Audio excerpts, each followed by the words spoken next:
What is up, guys? Welcome back to the channel, and for those of you that are new, welcome to the channel. Now this is part 4 kind of our load development. At least it's our 4th load development video. Now I am not going to show you guys the load development in this video, because if I did, you're just gonna see a lot of this. Hey, well, at least it hit close to home. Oh wow, who knows? Uh-oh. Oh, that's not a good sign. Here we go. Okay, we got 2 touching. That's a good sign.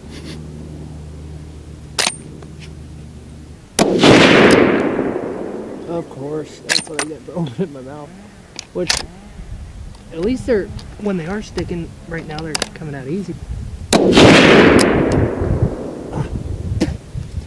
That muzzle brake likes to kick dirt back right into my mouth.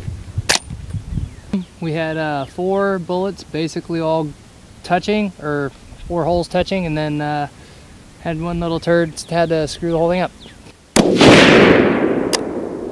Oh no. No, come on.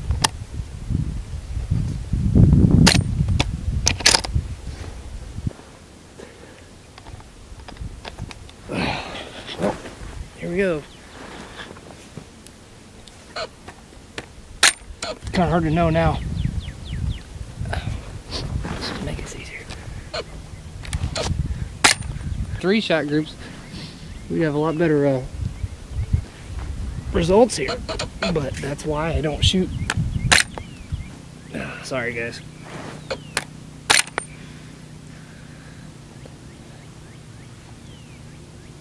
Oh shoot. You gotta be kidding me.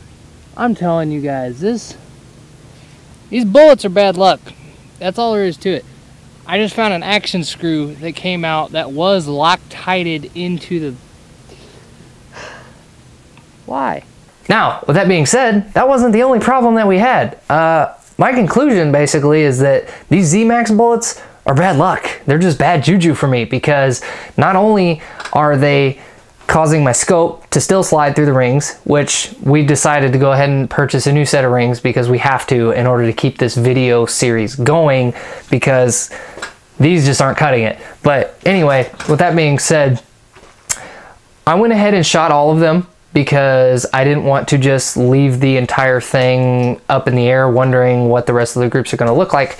But maybe that wasn't the best choice, because not only was the scope sliding through the rings, but I neck sized this PPU brass and almost none of it wanted to eject out of the chamber. I have not had this issue with other brass in the gun, but I am definitely having this issue with PPU brass, and I've had this issue with PPU brass before in other guns, in other chambers. So maybe that's just characteristic of that brass. Those are still not the only problems that we had. The rear action screw actually worked out of the gun during shooting. So not only was the scope sliding forward, my GoPro just randomly shut off half the time, so I had almost no target footage. The rear action screw came out of the gun during shooting, and just a multitude of other things that just made me decide, you know what, not really a huge fan of these bullets. But anyway, for now, we got the gun Loctited up like nobody's business. We got the target. I went ahead and shot the rest of the target. I put the action screw back into the gun and I shot the rest of the rounds, put them on target just so I could get maybe some small amount of data. And I'm going to take the best out of the 2 targets that we've shot with these bullets, the grouping that's most consistent, and I'm going to use that in the rest of the testing. I'm sorry that I don't have a better way to do this, but I don't actually have enough bullets here to properly do another batch of load development and the rest of the test the way that I want to do it. So with that being said, this video is really, if anything, just an update. I went ahead and shot the 4th batch of load development. Didn't go that great, had a lot of problems, but we went ahead and shot it anyway. I'm hoping that we have just enough data here that we can get an idea of what we can shoot for the rest of the testing to kind of see if we can at least get the groups to shrink down a little bit. Okay guys, so I decided to go ahead and show you this target anyway. For those of you that are interested, you can at least get an idea of what we dealt with today. Even though it doesn't really look that bad considering the magnitude of problems that we had, but here you are. So got our good old trusty lightsaber pencil, for pointing. And we're using the same loads that we used in the first test. The only thing that's different is that the PPU brass is once fired neck sized rather than being brand new brass. So with that in mind, let's go ahead and get to it. The starting load was 40 grains and we work up to 44 grains in this test. The starting load was 1.447 inches. The next load, the second one, was 1.203 inches, and I have some extra markings here for if I pulled the shot, but after developing a multitude of problems, I just kind of discarded the fact that these could have been pulled and attributed to other factors.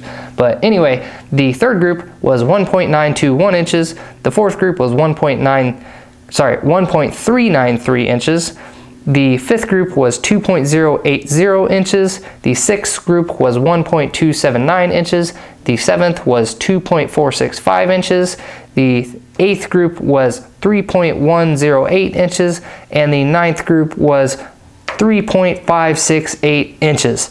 So overall, not the greatest.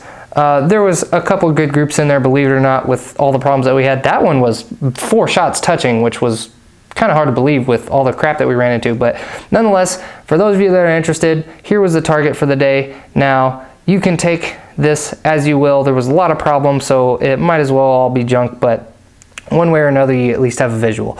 Let's go ahead and get back to the bench.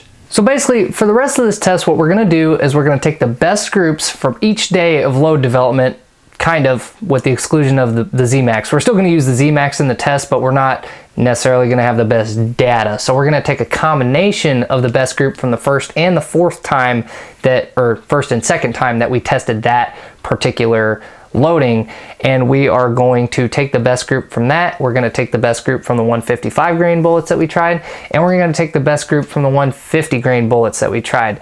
We're going to shoot a lot of groups, basically. Once we compile those best loadings from the load development that we've already done, we are going to shoot 4 5-round groups with the same setup that we have, except we're going to have to change the scope rings for obvious reasons. We're going to shoot 4 5-shot groups for each loading, get an average of those groupings, just to kind of get an idea of the average of that particular hand load that we've come up with for each of those loadings.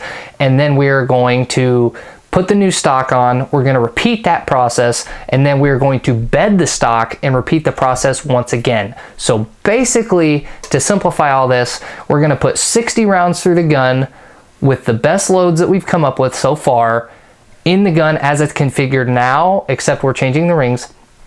And then we're going to repeat that process with the new stock, and then once again, once the stock is bedded. This is the best way that I can really do this test at this moment in time with all the human error that comes from me. But anyway, it's the best way that I have to do this right now, and I think that we'll see some decent results, hopefully. And if not, then y'all can blame me. But either way, I just want to thank you guys for watching the video. Once again, if you want to support the channel, please buy some silicone coasters that I am selling on Amazon. The brand name is Dedicor. It comes in a set of 8 and you'll like them. But if you don't want them, ask your friends or your family if they want some. If you buy a set of these, you help me out more than you know. I'll get a couple bucks from it. You can use the affiliate link below as long as YouTube doesn't pull it. It'll take you straight to the listing. If you buy anything on Amazon using that link, you will therefore give me a small commission of whatever your purchase is on Amazon, and I can therefore make a little bit of money on the side that way as well, since I can't currently make money using ad revenue from YouTube. So with that being said, please stick around for the next video, and I hope that I will see you next time. We're gonna finish these things before the sun goes down. Hopefully, that's the goal. That's what we're gonna try to do now. So I'm gonna drop this sucker out, which I'm not really that worried about anyway, because that group's already run. But yeah, I'm gonna take a break here. I'm gonna fly back to the house and try to fix this.